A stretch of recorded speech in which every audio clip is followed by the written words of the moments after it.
Thanks. Hi, I'm Neil Costigan. I'm the CEO at Behaviosec.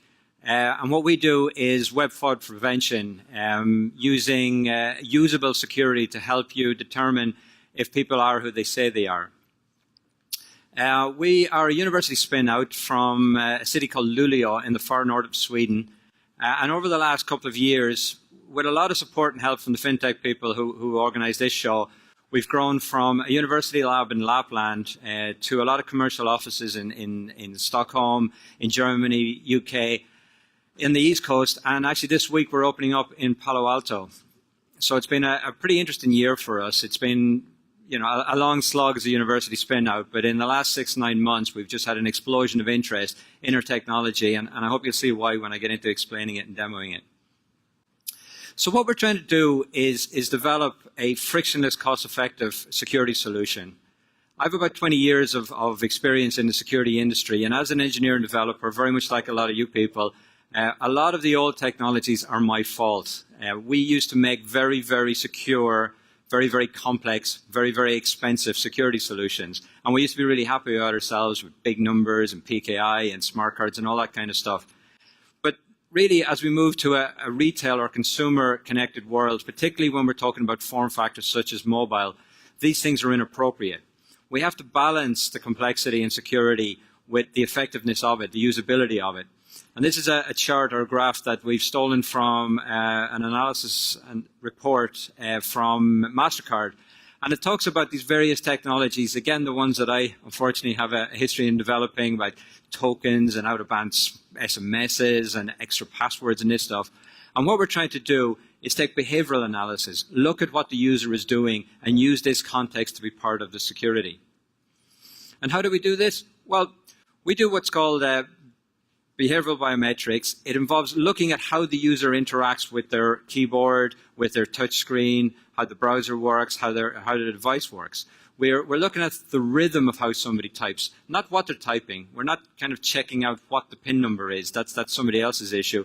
What we're trying to do is figure out how they enter their email, what their reflex typing is, how they move from, say, the N to the E to the I, what kind of bursty speeds they've got.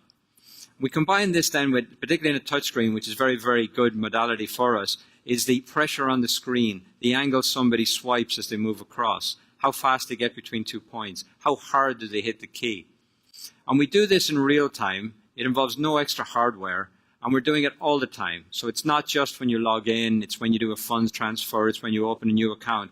And we combine all these together in real time, providing a score about how likely the user is who they say they are, based on how they did this before. So you transparently drop in, it's frictionless, and you monitor and analyze how the person is interacting with your site or your app.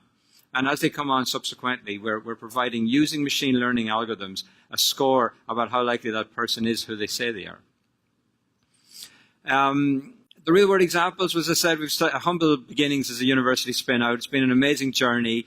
This year, we're hitting our numbers. We have 10 million active users. We've got 20 banks signed up, mainly in Northern Europe. And we've gone over the number of 500 million transactions. These are huge. And the reason is that we believe this is the most mature system out there for doing this frictionless security layer. A real-world example of this, about the deployment of it and the integration and how we designed it. Just this last week, we're rolling out to a large high street bank in the UK. They've got about 10 million retail users. And as you can imagine, with a project like this, there's a scaled phase rollout. It's been planned between here and the end of the year. But of course, last week there's a panic. The group manager's coming around. He wants to see what we're working on, and we'd really like to show him what we're doing. Can we accelerate this? So in one day, 24 hours, we were able to put on site a full working demo of our stuff in their internet bank. They casually dropped in some code into their website.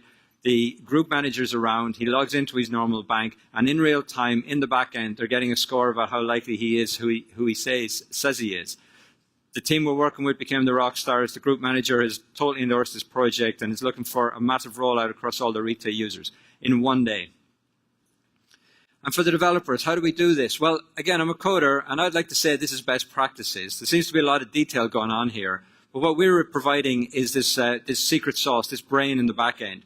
Everything else is standard interfaces. We've got, we're not telling you to redo your development technologies or processes or whatever. We can offer a whole bunch of interfaces to this. The mobile is the same, except we offer up an app for the app developers. You embed our app in your code, and we're just capturing very simple, lightweight things like the touch event, the release event, and the pressure. The example would be in this, there's just a snapshot, open format coming from the client. It's the gyroscope, it's the accelerometer, it's the pressure points that is happening when somebody does a transaction. And just this simple data, and a lot of our customers implement it themselves, get sent across the wire for us to do this analysis. The interfaces, as I said, are quite open. It's the stuff all you people are very, very familiar with. We're not religious, we're agnostic to the different interfaces, and the reports are very, very simple. Tomorrow we're demonstrating all day in the booth downstairs. You can have a look at it. We're doing a workshop tomorrow at 3 o'clock, and part of it will be just go from zero to dropping in our stuff in a standard internet bank, and you'll see how it works. I'd love to show a demo. Unfortunately, I've run out of time. Please come to the booth and have a look.